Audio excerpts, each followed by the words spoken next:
16장 1절부터 12절까지의 말씀. 자, 지난주 우리 4,000명을 예수님께서 먹이신 이야기까지 우리가 함께 했는데요. 그랬는데 다시 이 바리새인들이 또 등장을 합니다. 아주 이 바리새인들은 집요하기 그지없습니다. 바리새인들이 또 나타나서 예수님을 시험하면서 말을 하고 있죠. 우리 1절 한번 더 다시 한번 읽어볼게요. 바리새인과 사두개인들이 와서 예수를 시험하여 하늘로부터 오는 표적 보이기를 청하니. 자, 유독 눈에 들어오는 것은 여러분 바리새인과 사두개인이라고 하는 표현이에요. 여러분 그냥 지나치시겠지만 워낙 괴롭히는 사람들이니까 예수님을. 그런데 사실 이 바리새인과 사두개인들은요 사이가 안 좋은 관계입니다. 평상시는 서로가 말도 섞지 않고 아예 상종도 하지 않는 그런 관계예요. 이들은 유대 사회의 지도자 그룹들입니다. 산헤드린 공회 여러분 아시죠? 산헤드린 공회에 이 두 그룹으로 이루어져 있어요. 산헤드린 공회는 아마 처음 들으신 분들은 이렇게 보시면 돼요. 국가기관이라고 볼 수 있어요. 의회 같은 그런 유대사회의 의회 같은 그런 기관이에요. 그래서 이들은 산헤드린 공회에서 매일 만날 때마다 싸우는 아주 라이벌 관계입니다. 그러니까 현대 정치로 본다면 뭐 여당과 야당 뭐 그런 개념이라고 볼 수 있어요. 현대 국가들이 다 그렇죠. 우리나라만 저는 그렇지 않다고 생각하는데 현대 국가들이 다 그렇듯이 여당과 야당은 아주 치열한 권력 투쟁을 하죠. 상대방이 어떤 제시한 어떤 정책이나 의견들을 정말 좋은 정책이다 이렇게 받아들인 적이 저는 한 번도 본 적이 없는 것 같아요. 우리나라 정치사에서. 그리고 어디나 그렇듯이 한쪽은 좀 보수적이고 한쪽은 좀 진보적인 그런 입장을 가지고 있습니다. 이 두 그룹도 그렇게 사내들이라고 하는 그런 의회 안에서 서로가 아주 첨예하게 대립하는, 그래서 회의할 때나 만나지 평상시에는 아예 상종도 하지 않는 그런 관계였단 말이죠. 이 두 그룹 간에도 진보와 보수로 굳이 나눈다면 나뉘어질 수가 있습니다. 여러분 생각하시기에 사두개파하고 바리새파하고 어떤 파가 보수적이고 어떤 파가 진보적일까요? 사두개파가 어떨까요? 사두개파 진보적, 바리새파 보수적. 대부분 사람들이 그렇게 얘기하죠. 왜냐하면 예수님을 괴롭히던 사람들이 거의 대부분 바리새파였기 때문에 그렇습니다. 그런데 사실은 보수적인 입장에 취하고 있는 사람이 사두개파예요. 이 보수성은 종교적으로도 그렇고 정치적으로도 그렇습니다. 이 사두개파, 오늘 사두개파, 바리새파를 제가 좀 자세히 설명드릴 건데, 사두개파는 먼저 종교적으로 상당히 보수적인 입장을 취하고 있습니다. 그들은요 성문화된, 다시 말하면 문자로 쓰여진 그런 모세오경, 다시 말하면 토라만을 하나님의 경전으로 인정하는 사람들이에요. 다른 경전은 하나님의 말씀으로 인정하지 않습니다.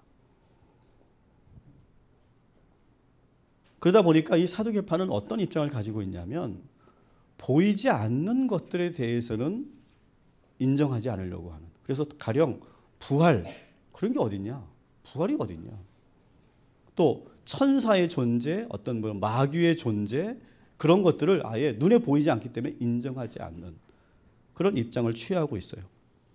반면에 이 바리새인들은 다양한 유대 그 전통을 받아들이고 여러 성문서들을 연구하고 그리고 그들은 예언서, 우리가 구약에도 있던 예언서들이나 여러 성문서들, 그리고 여러분 2주 전에 여러분 보신 것처럼 구전으로 내려오는 율법들도 그들은 하나님의 율법이라고 받아들인다고 그랬죠.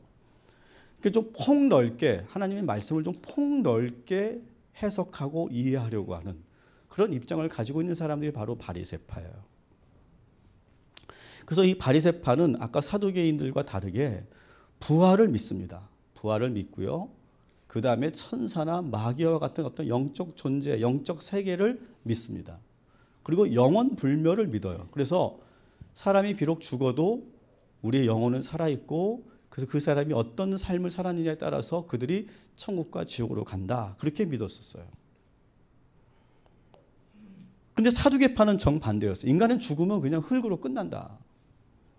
그냥 그것으로 끝이다. 이렇게 사두개파 사람들은 믿었단 말이죠. 그리고 이 사두개파 사람들은요, 대부분 그 유대 사회의 귀족, 아주 전통적인 귀족 그룹이에요. 그리고 그 귀족 그룹은 어떻게 형성됐냐면 제사장 그룹들을 중심으로 형성되어 있어요. 그래서 사두개파 안에서 대제사장이 나오고 제사장들이 나오는 거예요. 그러다 보니까 이들은 이미 기득권을 가지고 있고, 그리고 성전 중심의 신앙을 강조합니다. 바리새파는 좀 달라요.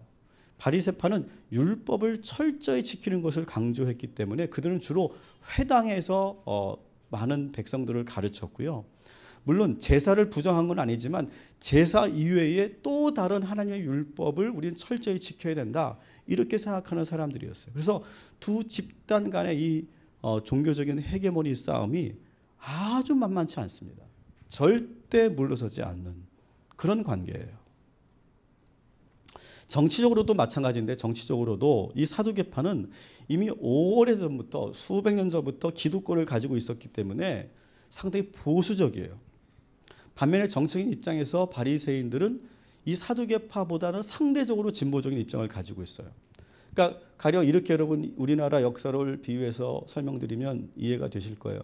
고려 말기에 왕족들이나 귀족들은 그 나라의 기득권을 가지고 온갖 전횡을 휘두르죠.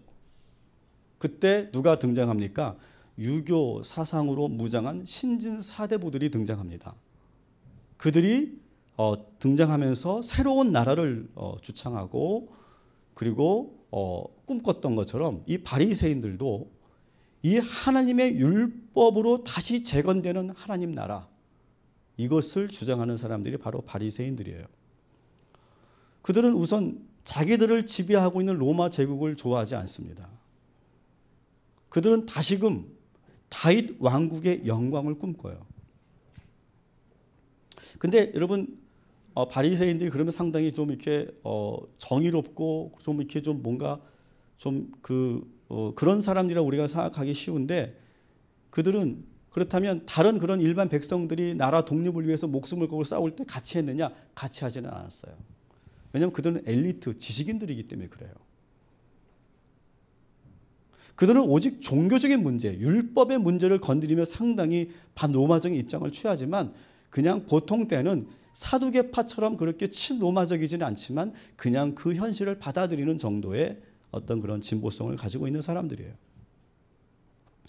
반대로 이 사두개파는 아주 노골적으로 친로마적인 입장을 취합니다. 왜냐하면 자기들이 가지고 있는 이 기득권을 빼앗기지 않으려면 현재의 권력을 인정하는 거죠. 그래서 로마와 맞서 싸우지 않습니다. 그래서 로마의 오히려 지원을 더 적극적으로 받아서 유대 사회에서 더 많은 실권을 장악하게 되고, 사내들인 공회에서도 더 막강한 힘을 발휘하게 됩니다. 그러다 보니까 이 유대 백성들은 사두개파 이 귀족들을 상당히 싫어했습니다. 반대로 이 바리새파에 대해서는 이 백성들이 존경하는 마음이 있었어요. 그리고 그들이 가르치는 말씀과 그 율법을 들으려고 하는 그러한 자세를 가지고 있었어요. 지금 제가 쭉 설명을 드리면서 이 바리새파, 사두개파는 여러분 아시겠죠? 친해질래야 친해질 수 없는 관계예요. 여러분, 우리나라 여당과 야당이 하나가 되면 그때가 주님이 재림하신 날인 줄 믿습니다. 그런 거 똑같은 거예요. 여러분, 사두개파, 바리새파는요, 그런 정도예요. 그런 정도. 근데 오늘 예수님을 시험하고 예수님을 죽이려고 하는 데는 서로가 손을 잡은 거예요. 이게 정치죠. 이게 정치. 여러분, 이 두 그룹이 이렇게 친하게 지낸 것은 아마 예수님도 처음 봤고 그 당시에 그 자리에 있는 사람도 야, 쟤네들이 어떻게 저기 같이 있냐? 이렇게 생각할 정도예요. 우리나라 정치 형식과 상당히 많이 저는 비슷한 부분이 많이 있다고 생각해요.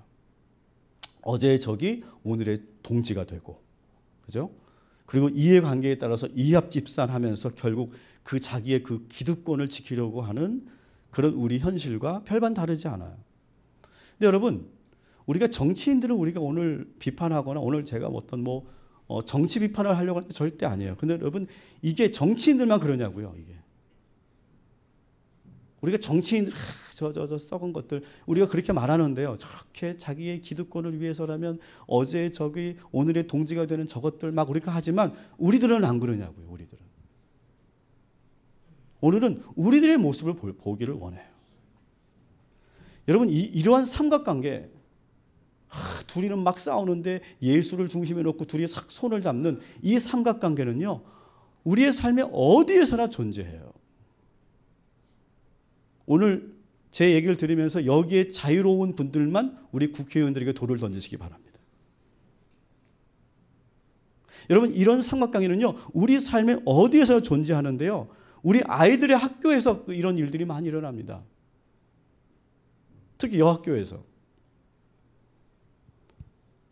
예를 들어 볼게요. 셋이 아주 친하게 잘 지냅니다. 3명이. 막 정말 매일 학교 다니고 매일 떡볶이 먹으러 다니고 막 그럽니다. 매일매일 모든 걸 다 합니다. 여자아이들이. 근데 갑자기 갑자기 싸워요. 둘이. 딱 싸우면 어떻게 됩니까? 이 두 아이가 한 아이를 가운데 두고 서로가 자기 편으로 끌어들이려고 해요.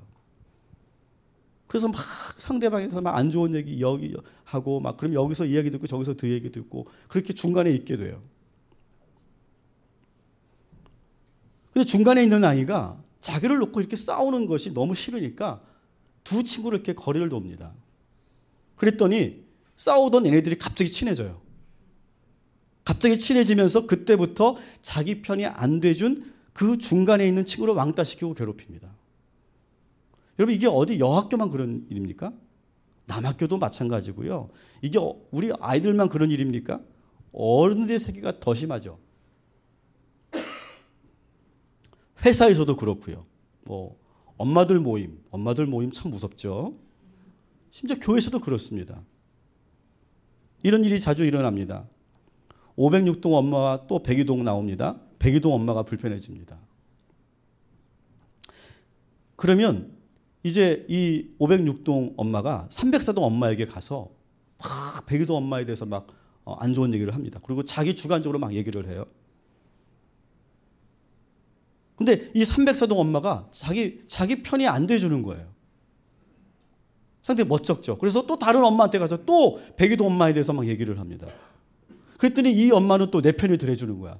그러니까 갑자기 두 사람이 친해져가지고 막 처음에 싸웠던 102동 엄마에 대해서 막 험담을 하고 내 편을 안 들어준 304동 엄마를 막 또 안 좋게 말하기 시작해요.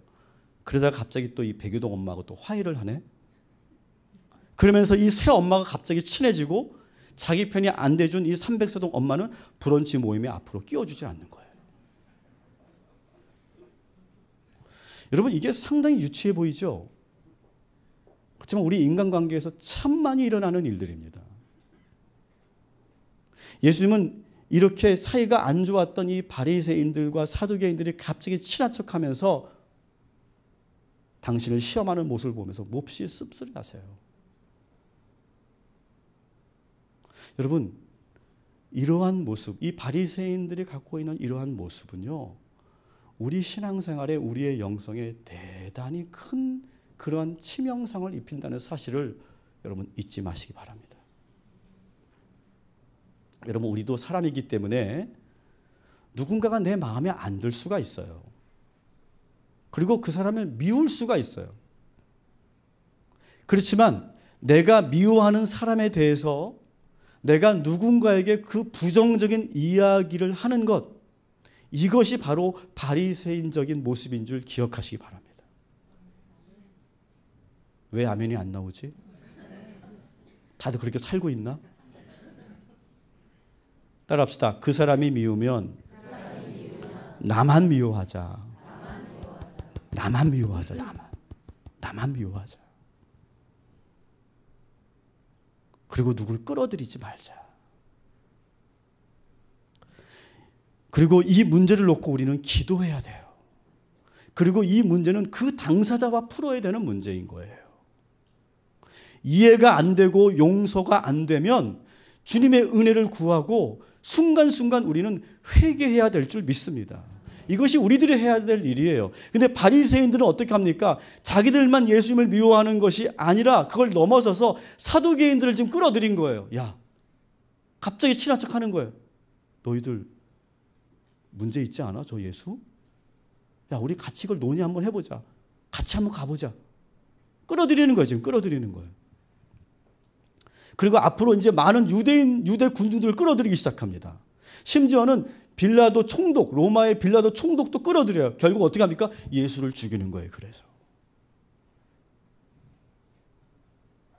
그리고 뒤에서 모든 일을 다 조장해 놓고 자기는 뒤에 싹 빠져요. 뒤로. 그리고 또 거룩한 척하는 거예요. 여러분, 이 바리새인적인 이 충동을 멈추시고 여러분 회개하시기를 주님의 이름으로 축원합니다. 여기에 자유로운 사람 아무도 없어요. 여기 정치인들 우리 돈을 던질 자격이 없어요. 자유로운 사람이 아무도 없습니다. 저 또한 마찬가지예요. 근데 이것은 바리새인적인 모습이에요. 이게. 그들은 또 예수님을 시험합니다. 뭐라고 시험합니까? 자기들이 보는 앞에서 하늘의 표적을 보여달랍니다. 그들은 예수님을 감시하면서 따라다녔어요. 그래서 다 봤고요. 다 들었어요. 바로 직전에 4,000명을 먹일 때 거기에 꼽살이 끼어서 그 떡을 받아 먹은 사람들이에요. 이 사람들이. 그런데 다시 와서 뭐라고 합니까? 자기들에게 확실한 표적을 보여달래요. 여러분 이거는 안 믿겠다는 거예요. 안 믿겠다는 거. 여러분 이렇게 표적을 보여달라고 하는 것이 바리새인들이 처음이 아니거든요. 이미 마태복음 12장에 우리가 지금 16장을 읽고 있는데 12장에 이미 바리새인들이 이런 똑같은 말을 했습니다. 같이 읽어볼게요.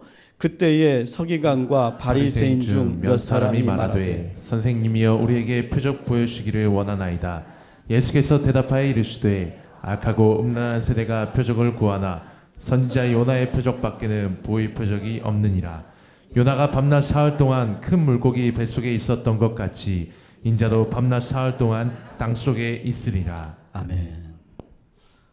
이미 12장에 그렇게 말했어요. 표적을 보여달라고. 그때도 이미 많이 봤거든요. 근데 또 보여달라는 거예요. 여러분 이게 사람의 마음이라는 게요. 한번 닫히면 이게 열리는 게 정말 이게 부활하신 예수님의 그 무덤의 문이 열리는 거 더 무서운 거, 힘든 것 같아요. 여러분 오늘 우리가 이 말씀을 들으면서 여러분의 그 굳게 닫혀 있는 마음의 문이 활짝 열리게 되기를 주님의 이름으로 축원합니다. 마음의 문이 안 열리니까요. 뭘 봐도 믿지를 못하는 거예요. 그래서 지금 예수님이 대답하십니다. 너무 답답한 마음으로 같이 읽습니다. 예수께서 대답하여 이르시되 너희가 저녁에 하늘이 붉으면 날이 좁겠다 하고 아침에 하늘이 붉고 흐리면 오늘은 날이 굳겠다 하나니 너희가 날씨는 분별할 줄 알면서 시대의 표적은 분별할 수 없느냐. 악하고 음란한 세대가 표적을 구하나 요나의 표적밖에는 보여줄 표적이 없느니라 하시고 그들을 떠나 가시니라. 아멘. 자, 이미 다 봤는데 또 보여달라면 더 이상 보여줄 필요가 없은 거예요. 뭘 보여줘도 믿지 않을 거기 때문에 그래요. 여기 지금 이 자리에 정말 믿고 싶은데 안 믿어지시는 분들 계세요. 여기 표정을 보면 알아. 표정을 보면 정말 믿고 싶어. 나 하나님 예수님 믿고 싶어. 근데 안 믿어지시는 분들이 있어요. 여기 지금 가족의 평화를 위해서 오신 남편들 위해서 여기 가족의 평화를 위해서 독수리 요용제들 여기 독수리 요용제들 그리고 자꾸 시어머니가 자꾸 추석 체크해가지고 마지못해 오신 며느리도 계시고 여기 엄마 아빠 때문에 지금 지금 와가지고 지금 있는 우리 자녀들도 있어요. 이분들의 특징이 뭔지 아세요? 일단 이분들은 저를 안 봅니다. 일단 저를 또 보는 것 같지만 듣지는 않습니다. 설교는. 그러면서 항상 얼굴이 안 좋습니다.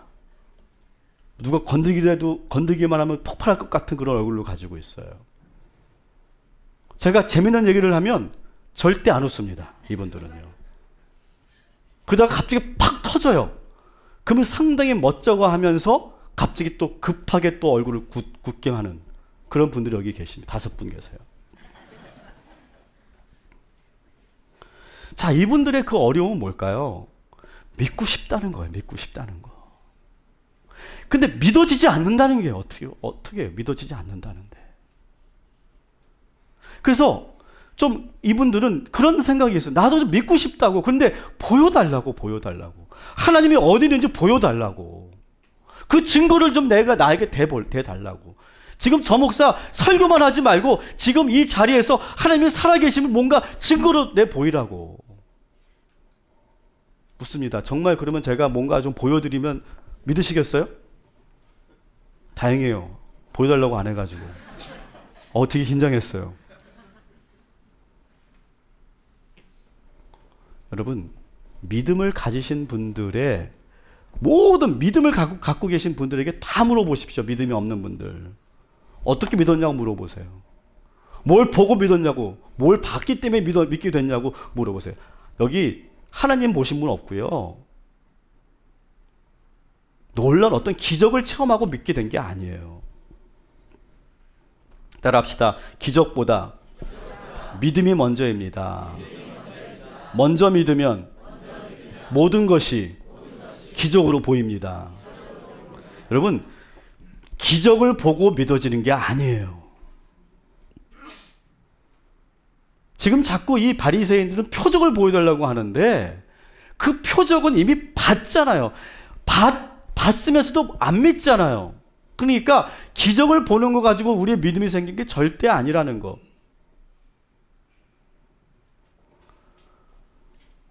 먼저 믿으면 어떻게 되느냐? 아침에, 오늘 예수님 말씀 그대로 제가 인용할게요. 아침에 하늘이 붉고 날이 흐리면 비가 오겠구나. 이것을 우리가 믿는 것처럼 하나님을 일단 먼저 믿으면 이 세상 모든 것이 다 하나님의 섭리대로 진행된다는 것을 그냥 알게 돼요. 믿게 돼요. 그냥 모든 것이 다 하나님의 살아계시다는 증거가 돼요. 다 증거가 돼요. 이거 보세요. 지금 제 목이 지금 하나님이 살아계시잖아요. 처음에 설교 전에 제가 목을 전혀 못 썼는데 지금 목을 쓰게 하셨잖아요. 이걸 보고도 믿지 못한다니까. 못 믿는 사람들은. 완전 지금 기적이 일어났잖아. 기적이 지금. 이 표적을 보여주는데 못 믿는다니까. 회개하시기 바랍니다. 여러분, 먼저 하나님을 믿으니까 그때부터 하나님의 음성이 들리기 시작하고 그때부터 하나님을 사랑을 느끼기 시작하고 살아계신 하나님 그때부터 체험하게 되는 거예요. 여러분, 먼저 오늘 이 시간 믿어지지 않는 이 독수리 우용제들 오늘 믿음을 구하시기를 주님의 이름으로 축원합니다. 내가 믿겠다고 의지한다고 내가 의지를 갖는다고 오늘부터 믿어볼게 그렇게 한다고 믿어지는 게 아니라 성령님이 우리에게 믿음을 주시는 것이에요. 이상하게 어느 순간부터 우리 다 그런 체험했잖아요. 그렇게 안 믿어졌는데 어느 순간부터 믿고 싶은 마음이 들어. 내 마음속에 막 이상하게 믿어지는 거야. 그게 막 창세기를 그렇게 봐도 믿어지지 않더니 어느 순간 그게 쫙 믿어지기 시작한다니까요. 그때 뭐가요? 성령님이 역사하는 거예요. 그래서 믿어지는 거예요. 그래서 여러분, 바리새인들이 지금 표적을 달라고 지금 하나님께 요청할 게 아니라 뭐라고 구했어야 돼요? 믿을 수 있는 믿음을 달라고. 믿을 수 있는 마음을 달라고 그렇게 구해야 되고 성령님의 도우심을 구해야 되는데 자꾸 표적을 달라고 하니까 보여줄 표적도 없고 보여줄 필요도 없고 그걸 본다고 해서 믿어지지 않는다는 거예요. 여러분, 오늘 이 시간 잘 믿어지지 않는 분들 그리고 모든 우리 성도님들 저를 따라해 주시기 바랍니다. 좀 크게 해주세요. 성령님, 저에게 믿음을 주세요. 예수님을 믿을 수 있도록 성령님 도와주세요. 성령의 도움으로 나는 예수님을 믿습니다. 성부 하나님께서 예수님을 우리를 위해 보내셨음을 믿습니다. 예수님이 나의 유일한 구원자이십니다. 믿으시기 바랍니다. 네. 제 목소리를 지금 만지고 계신 하나님은 믿으시기 바랍니다. 내가 지금 뭔가 거짓말한 것 같아요. 갑자기 목이 회복됐어요. 지금 바리새인들과 사두개인들을 떠나서 지금 이제 배를 타고 하는 이야기가 두 번째 이야기예요. 근데 오늘 이 말씀은 마태복음 16장과 마가복음 8장의 동일한 이야기인데 마가복음이 좀 더 풍성한 내용이 있어서 같이 한번 읽어볼게요. 이 장면을 같이 읽습니다. 제자들이 건너편으로 갈새 떡 가져가기를 잊었더니 그들을 떠나 다시 배에 올라 건너편으로 가시니라. 제자들이 떡 가져오기를 잊었음에 배에 떡 한 개밖에 그들에게 없더라. 아멘. 자, 마가복음에서는 13절만 나오지 않고 14절까지가 나옵니다. 거기에는 많은 정보들이 있어요. 지금 이 이야기는 어디의 이야기예요? 배 안에서 이루어진 이야기. 두 번째는 마태복음에서는 떡을 하나도 안 가져왔다라고 했는데 떡을 한 개를 가져왔어. 자, 이 두 말씀을 종합해서 본다면 지금 예수님은 이 바리새인과 사두개인들을 뒤로 하고 배를 타고 다시 갈릴리 건너편으로 갑니다. 아마 이제 유대 지역으로 가시는 거겠죠. 근데 그 배 안에서, 배는 작습니다. 13명 정도밖에 안 타는 배니까 다 들립니다. 그 안에서 하는 말들이. 근데 제자들이 그렇게 말하는 거예요. 야, 이거 어쩌냐? 떡을 충분히 안 가져왔네. 야, 떡 한 개밖에 없어. 어떡하지? 예수님 시장하실 텐데 예수님 뭐 먹을 거 좀 달라고 하시면 어떡하지? 자, 이렇게 이야기를 나누고 있으니까 이게 다 들려요. 배 아니니까. 근데 예수님께서 그 제자들이 하는 말을 들으시고 나서 예수님께서 떡을 가지고 지금 말씀하십니다. 뭔가를 말씀하세요. 6절 같이 읽습니다. 예수께서 이르시되 삼가 바리새인과 사두개인들의 누룩을 주의하라. 아멘. 지금 떡 얘기가 나오니까 예수님은 지금 이 떡을 소재로 해서 지금 뭔가 제자들에게 또 한 말씀을 가르쳐 주시는 거예요. 뭘 가르쳐 주시냐? 바리새인의 누룩을 조심해라. 그런데 지금 예수님께서 이 말씀을 지금 전하고 있는데 여전히 듣지 않아요, 이 제자들은. 그러면서 자기들끼리 야, 이거 어떡해. 떡 없어. 하나밖에 없어. 서로가 그냥 그렇게 예수님의 말씀을 듣지도 않고 막 자기들 걱정만 하고 있는 거예요. 7절 읽어볼게요. 제자들이 서로 논의하여 이르되 우리가 떡을 가져오지 아니하였도다 하거늘. 지금 예수님께서는 이 떡을 소재로 해서 누룩의 비유를 말씀하고 계시는데 이 제자들은 예수님의 말씀을 들으려고 하지 않고 자기들끼리 먹을 것이 없어서 어떡하냐며 떠들고 있는 거예요. 작은 데기 때문에 이 말씀이 다 틀리고 있어요, 지금. 그러니까 오늘 이 이야기의 그 두 이야기의 이 공통점이 뭐냐? 뭔가 핀트가 안 맞는 거야, 이렇게. 뭔가 안 맞아. 주파수가 안 맞는 거예요. 바리새인들은 아예 안 맞추려고 하는 사람들이지. 그래서 아무리 그 기적을 보여주고 표적을 보여줘도 안 믿고 또 보여달라고 그러고 또 보여달라고 그러고 뭔가 안 맞고 있고요. 지금 이 제자들도 마찬가지예요. 이 제자들도 지금 예수님께서 이 비유로 말씀하고 계시는데 떡 얘기만 하고 있어요. 자기들 떡 얘기만. 뭔가 핀트가 계속 안 맞고 있는 이야기예요. 예수님이 얼마나 답답하셨는지요. 이게 너무 답답한 그런 마음에서 이런 말씀을 하십니다. 8절부터 예수께서 아시고 이르시되 믿음이 적은 자들아 어찌 떡이 없으므로 서로 논의하느냐. 너희가 아직도 깨닫지 못하느냐. 떡 5개로 5,000명을 먹이고 주운 것이 몇 바구니며 떡 7개로 4,000명을 먹이고 주운 것이 몇 광줄이었는지를 기억하지 못하느냐. 어찌 내 말한 것이 떡의 관함이 아닌 줄을 깨닫지 못하느냐. 아멘. 답답하신 거예요. 지금 떡 5개로 몇 명을 먹였어요? 5천 먹었고 떡 7개로 몇 명 먹였어요? 4층을 먹었어요. 그러면 지금 떡 1개로 지금 거기 안에 13명 먹을 수 있어요? 없어요? 있어요. 예수님께서 하시면 다 되는 거예요. 근데 걱정하고 있는 거예요, 제자들이. 그러면서 예수님이 하시는 말씀도 듣지도 않고 멍하게 딴 생각하고 있는 거예요. 여기 지금 제가 이렇게 목이 아픈데도 지금 이렇게 설교를 하는데도 딴 생각하는 분이 여기 2분 계시다니까. 4분이네, 4분. 여러분, 오늘 딴 생각하지 마세요. 오늘 이 설교자의 말씀을 통해, 설교를 통해 하나님의 음성을 들으시기를 주님의 이름으로 축원합니다. 딴 생각하지 마세요. 야, 꽃 이쁘네. 꽃 이쁘네. 누가 있어 이거? 꽃 이쁘네 막 그러고 목사님이 배 얘기하니까 갑자기 배가 고픈데 오늘 점심 뭐 먹지? 시골에서 목회할 때 할머니들만 있었거든. 할머니들만. 근데 이분들 할머니들의 특징이 있어요. 우리 교회 할머니들은 정말 세련된 거야. 시골에 있는 할머니들은 어떠냐면 제가 설교를 하잖아요. 그러면 죄송해요. 자기들끼리 막 얘기해. 막 내가 설교를 여기서 막 하고 있는데 딱 보더니 법계 할머니 왜 안 왔디야? 몰라. 한번 전화해봐야겠구만. 그래서 막 자기들 막 얘기를 해요. 막. 그러면 할머니 이제 성도님도 아니야. 그냥 뭐 이제 막 오신 분이야. 할머니 제가 설교하니까 이 전도사 설교 좀 들으세요. 알았어. 근데 전도사 근데 그게 정말이요? 그래서 막 또 물어보고 막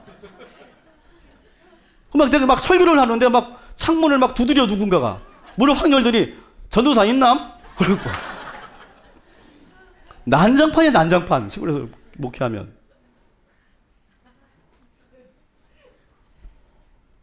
왜 할아버지 왜 그러세요? 그랬더니 아니 지금 읍내 안 나갈게요? 나 좀 차 좀 태워주지. 아 지금 제가 예배 중이라. 아 그래요? 아 미안해요. 팡.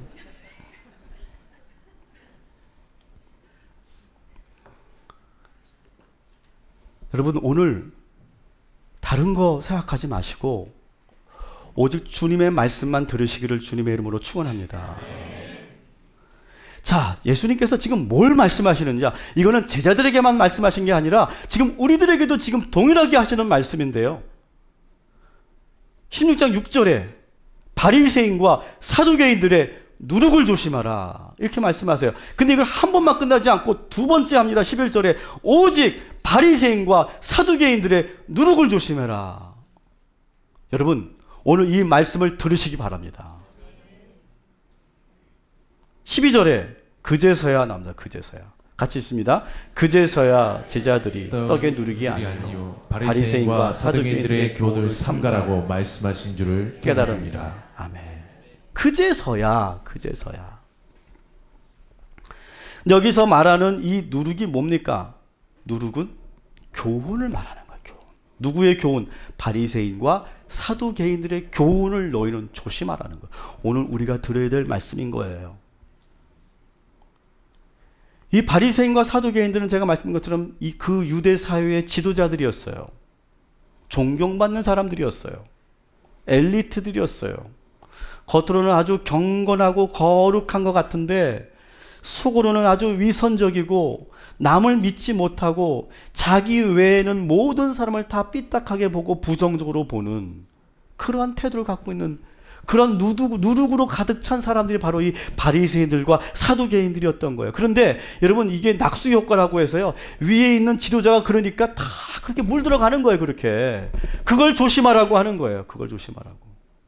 여러분 저는 우리 정치인들이 정말 안타까운 게 뭐냐면 정치인들을 통해서 별의별 거 우리가 다 배우는 것 같아요. 야 저렇게 우기면 되는구나. 저렇게 말도 안 되는 걸 막 그렇게 막 핏대 높여가면서 막 손가락질 하면서 하면은 뭐가 되는구나. 들어 누우면 되는구나. 우리는 별걸 지금 다 배우고 있는 거예요. 이게 지금 우리 사회에 지금 계속 낙수 효과로 내려오고 있는 거예요. 지금 그것을 예수님께서는 경계하시는 거예요. 바리새인과 사두개인들의 누룩을 그 교훈을 조심하라는 거예요. 여러분 오늘 이 시간 우리 사회에 지금 흘러가고 있는 그 좋지 않은 누룩들과 이 바리새인들의 이 누룩을 여러분 경계하시고 깨어 있어서 그걸 분리해 나가시기를 주님의 이름으로 축원합니다. 여러분, 이것을 어떻게 해야 되느냐? 예수님이 우리 안에 계시면 이거 가능하다고 믿어요. 예수님이 우리 안에 계시면 바리새의 누룩이 침투하지 않게 될 줄 믿습니다. 예수님이 우리 안에 계시면 의심하지 않고 믿어지게 될 줄 믿습니다. 예수님이 우리 안에 계시면 모든 것들을 긍정적으로 보게 되고요, 그 사람의 좋은 의도만 보게 될 줄 믿습니다. 자기 의의에 빠지지 않고 날마다 회개의 기쁨을 누리게 될 줄 믿습니다. 무엇보다 하나님 눈치 보며 신앙생활하지 마세요. 오늘 이 시간 눈치 보며 신앙생활하지 마세요. 하나님의 사랑을 경험하시기 바랍니다. 하나님의 사랑을 경험하고 그 은혜와 사랑에 응답하며 오늘 이 예배하시기를 주님의 이름으로 축원합니다. 오늘 이 교회가 배예요, 배. 여러분, 교회를 배로 비유를 많이 한단 말이죠. 이 배 안에 계신 예수님이 지금 우리들에게 하신 이 말씀, 바리새인과 사두개인들의 누룩을 조심하라. 그리고 하나님의 음성을 들어라. 말씀을 정리합니다. 여러분, 바리새인들처럼 삼각관계 만들지 마세요. 누군가를 자꾸 끌어들여서 같이 그 사람을 미워하지 마시기 바랍니다. 끌어들이는 행위, 우리가 그렇게 하고 싶은 충동이 많이 일어나지만 우리가 조심해야 돼요. 먼저 여러분, 예수님을 믿으시기 바랍니다. 믿으면 모든 것이 다 하나님의 표적으로 보이게 될 줄 믿습니다. 제 목이 이렇게 풀린 것도 하나님의 표적인 줄 믿습니다. 근데 믿음이 없으면 뭐라고 하는지 아세요? 저거 꺼서 그래. 그럴 거예요. 믿으시기 바랍니다. 여러분, 마음이 다른 곳에 있으신 분들, 오직 이 예수님의 말씀을 들으시고 그리고 예수님을 오늘 이 시간 만나고 돌아가시기 바랍니다. 바리새의 누룩을 조심하라.